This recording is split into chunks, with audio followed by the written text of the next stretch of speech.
apakah benar kamu pernah ngata-ngatain Ko Ruben Cong di depan anak-anak? Itu dari berita yang kita dapat itu. Ya nggak pernah lah kok. Sumpah aku nggak pernah. Itu kan gimana pun bapaknya anak-anak.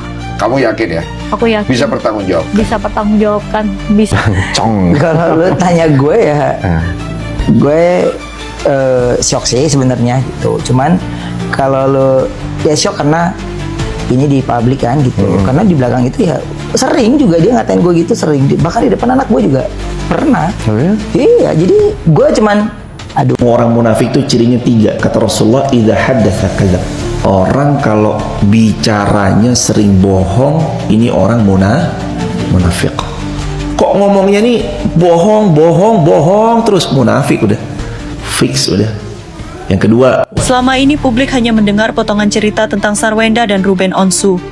Namun kali ini, Sarwenda akhirnya buka suara dan membongkar sejumlah persoalan yang menjadi sorotan. Mulai dari masalah anak-anak, rumah cilandak, nafkah, hingga isu pesugihan. Tapi tak lama setelah wawancara itu mencuat, Ruben justru mengunggah story tentang ciri-ciri orang munafik. Tak hanya Ruben, Onyo juga ikut membagikan story dengan satu kata, bohong. Lantas, benarkah ada kaitannya dengan Sarwenda? Tapi apakah benar kamu pernah ngata-ngatain Ko Ruben Cong di depan anak-anak? Terus kalau masalah kenapa muncul sampai ada isu 200 juta, 280 juta. Kamu tahunya itu gara-gara apa itu? Tapi masalah yang pesugihan itu, kamu beneran pesugihan kan? Sarwenda datang ke podcast Denny Sumargo bukan sekadar untuk berbincang santai. Ia menjadikan kesempatan tersebut sebagai ruang untuk memberikan klarifikasi terhadap berbagai pemberitaan yang menurutnya merugikan dirinya dan keluarga. Menariknya, di tengah berbagai persoalan yang dibahas, Sarwenda juga mengakui pernah melakukan kesalahan, khususnya ketika emosinya meluap di media sosial. Pengakuan ini menjadi salah satu bagian yang cukup menarik perhatian. Awal dari aku salah karena aku adalah seorang public figure dan bagaimanapun keadaan emosi aku, mestinya pada saat di publik aku tetap harus menjaga tutur kata aku. Di lipatan buti, di seleki, terus apa di area belakang butut. Gue juga gak butuh duit lu anjing. Sorry. Mun. Sebenarnya banyak yang mau ngobrol, cuman kita harus kerja ya. Oh nggak apa-apa, aku kerja dulu, cari duit halal ya kan. Ngapain ngarepin duit dari orang ya kan.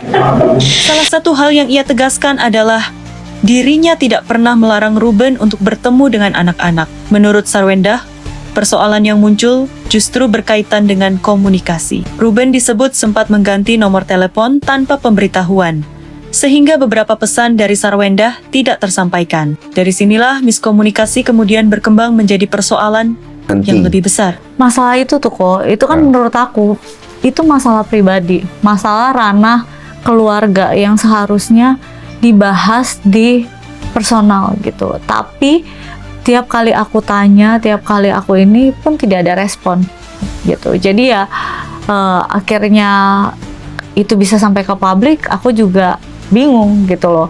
Karena kan posisinya kalau nafkah dan saya tidak pernah sama sekali melarang. Itu yang paling penting pertama dulu. Saya tidak pernah membatasi, saya tidak pernah melarang anak saya ketemu sama ayahnya.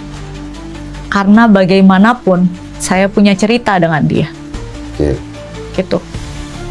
Saya usaha, saya tanya gitu, tapi tidak ada respon. Jadi saya juga bingung harus kayak gimana. Akhirnya dilempar ke pengacara dan kadang-kadang dilempar ke anak. Dan anak-anak kan ya masih anak-anak, ada kadang jam waktu mereka pegang handphone dan tidak gitu loh. Secara personal saya juga tidak, lebih sangat jarang mengecek handphone anak-anak saya karena menurut saya waktu dia anak-anak dengan beliau, mereka mau chat, mereka mau telepon, silahkan. Saya juga tidak pernah membatasi.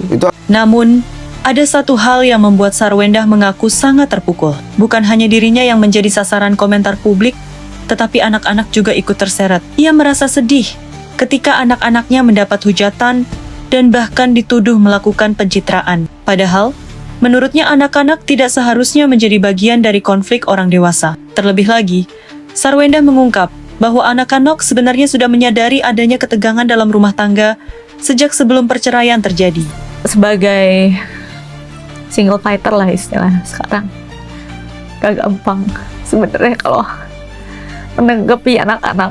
Dan ketika berita ini blow up, aku sangat takut anak-anak aku tahu gitu tentang berita-berita di luar sana atau kayak gimana.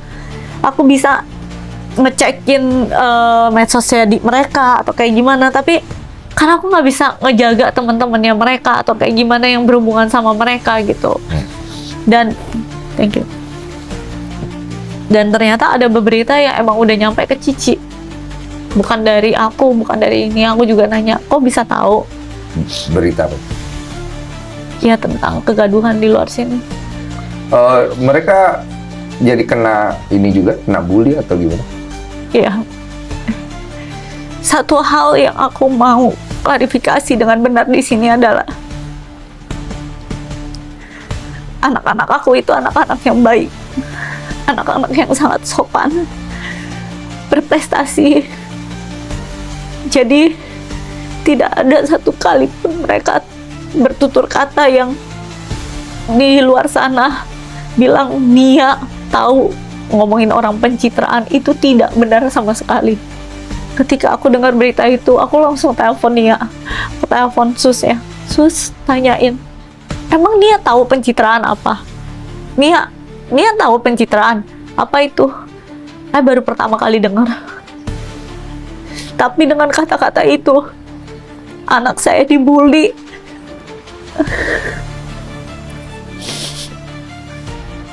Di media sosial sekolahnya dibully.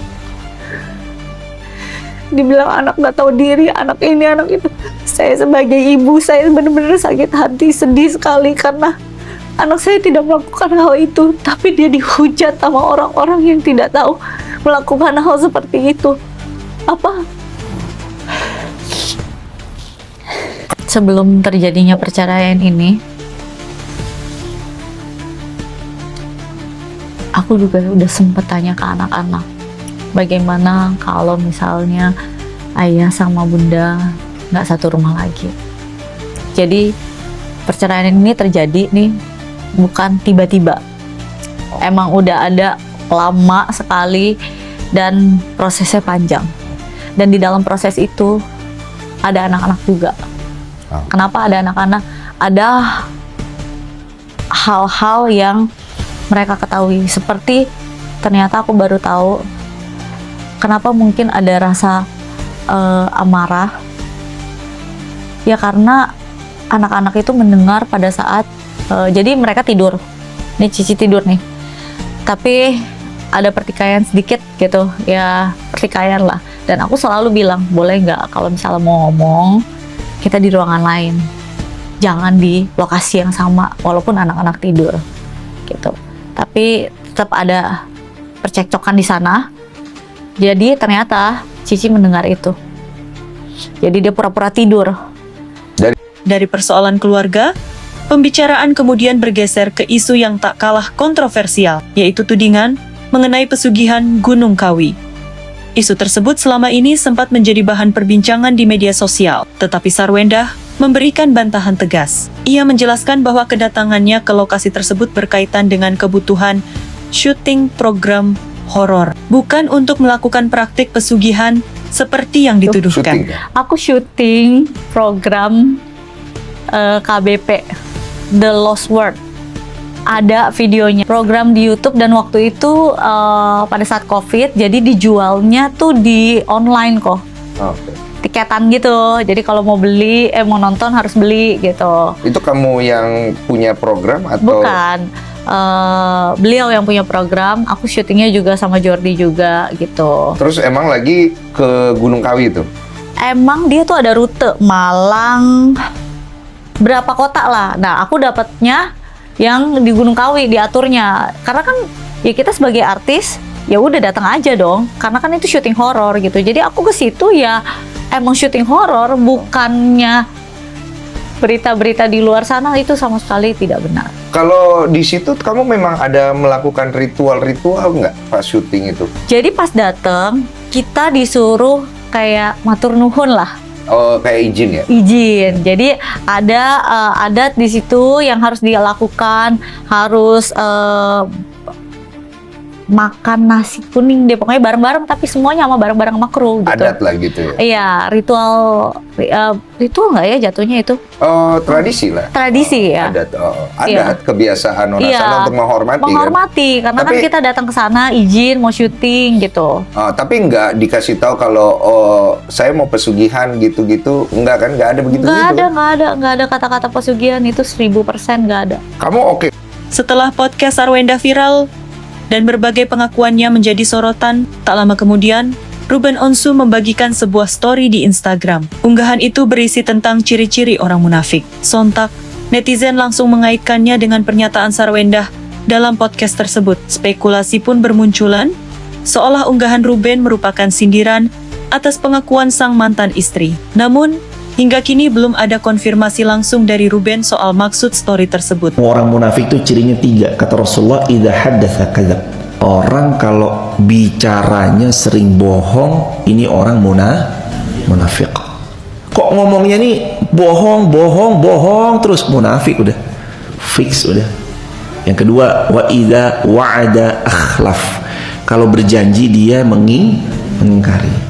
Kok janji sering beda sama yang dia janjikan, atau dia berjanji tapi sering menyelisihi janji, munafik nih. Yang ketiga, wa idza tumina khan. Kalau dikasih amanah dia malah berkhianat, munafik. Kata Nabi, ayatul munafiqina salas. Ciri munafik itu 3, bicara dusta, janji ingkar, diberi amanah malah berkhianat. Kapan waktu kok kita ketemu orang kriterianya begini, hati-hati. Jangan-jangan kita lagi ketemu orang munafik. Atau kalau kita mendapat.